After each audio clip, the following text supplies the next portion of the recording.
The Beggar and the Faithful Dog. Telemachus returns to the family compound and is greeted tearfully by his mother and his old nurse, Euryclea. A soothsayer has told his mother Penelope that Odysseus is alive and in Ithaca, but Telemachus does not report that he has seen his father. The suspense builds as Odysseus, once again disguised as a beggar, returns to his home, accompanied only by the swineherd. He has been away for 20 years. Only one creature recognizes him. While he spoke, an old hound lying near prickled up his ears and lifted up his muzzle. This was Argos, trained as a puppy by Odysseus, but never taken on a hunt before his master sailed for Troy.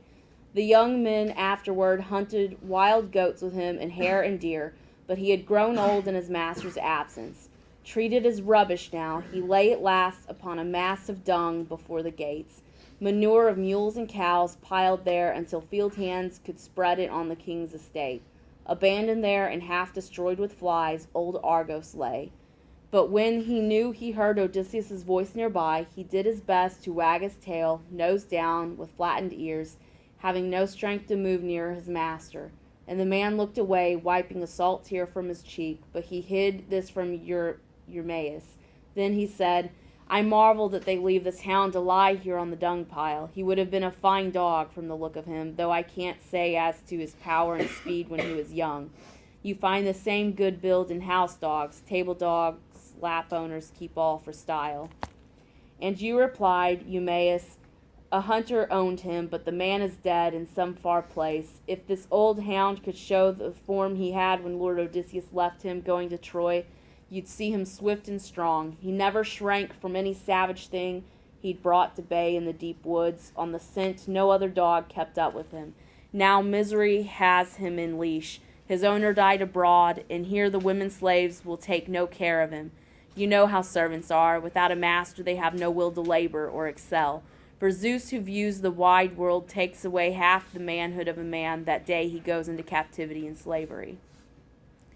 Eumaeus crossed the court and went straight forward into the Mergeron among the suitors. But death and darkness in that instance closed the eyes of Argos, who had seen his master, Odysseus, after 20 years. From Book 17.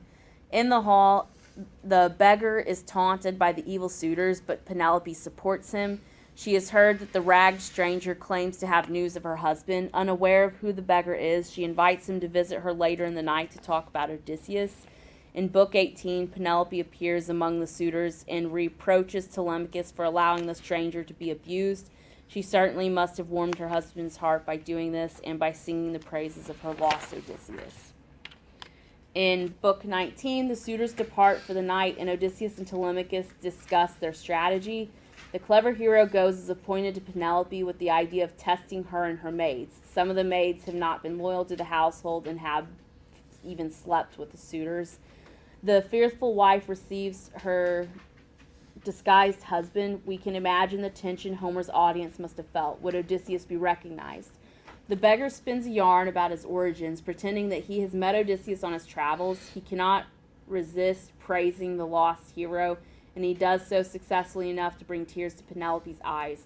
We can be sure that this does not displease the beggar. The storytelling beggar reveals that he has heard that Odysseus is alive and is even now sailing for home. Penelope calls for the old nurse and asks her to wash the guest's feet, a sign of respect and honor. As Euryclea does so, she recognizes Odysseus from a scar on his leg.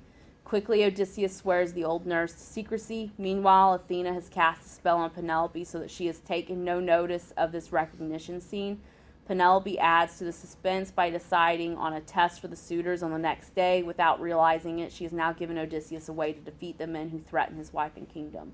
In Book 20, Odysseus, brooding over the shameless behavior of the maidservants and the suitors, longs to destroy his enemies, but fears the revenge of their friends. Athena reassures him Odysseus is told that the suitors will die.